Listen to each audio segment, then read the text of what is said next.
Well, I'm a lawyer by trade, and like a lot of lawyers or litigation lawyers, I ended up doing mediation. So my background was as a civil litigator.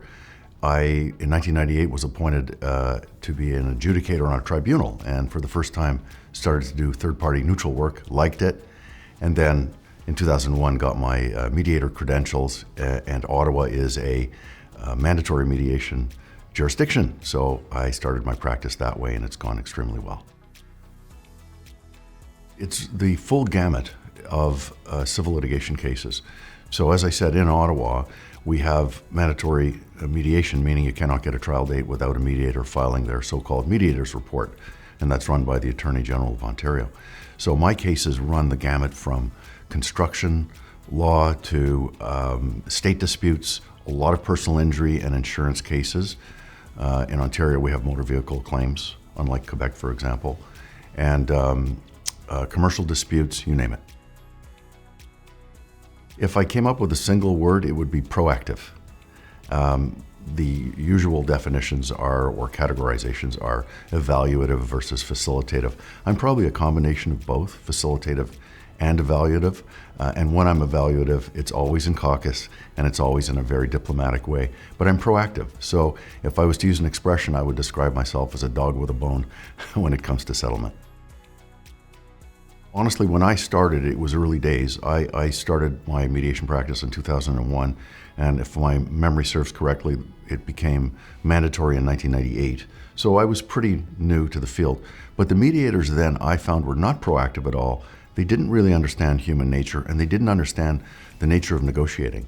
And I also like to describe myself as a bit of a born negotiator. I love to negotiate. I get people, and I find I think I have a nice way with people. I think that sets me apart, is just being very intuitive and having a way with people and getting them to settle cases. Well, I do think it's, first of all, if you're mediating legal or quasi-legal cases, a legal background is pretty darn important. It would be impossible for me to do my work, for example, particularly in mediating civil litigation cases without having been a lawyer. Now, having said that, aside from a knowledge of the law, I think you do have to have an understanding of human nature.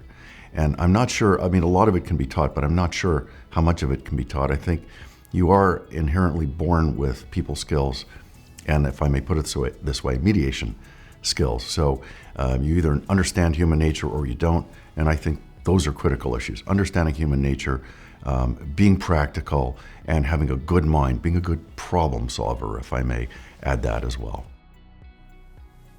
Oh, I'm a big skier, although not as good a skier as I used to be. In fact, I'll just tell you a very quick little anecdote. I think it was 2 years ago, after the pandemic, of course, so many mediations went virtual. My mediations are probably 95% virtual. So I decided to become a skier out west in Canada, and I went out and lived in Fernie for almost 2 months and skied almost every day, and ran my mediation practice from an apartment, actually. I was renting from a friend out in the town of Fernie, BC, which is beautiful skiing. I also am a sailor.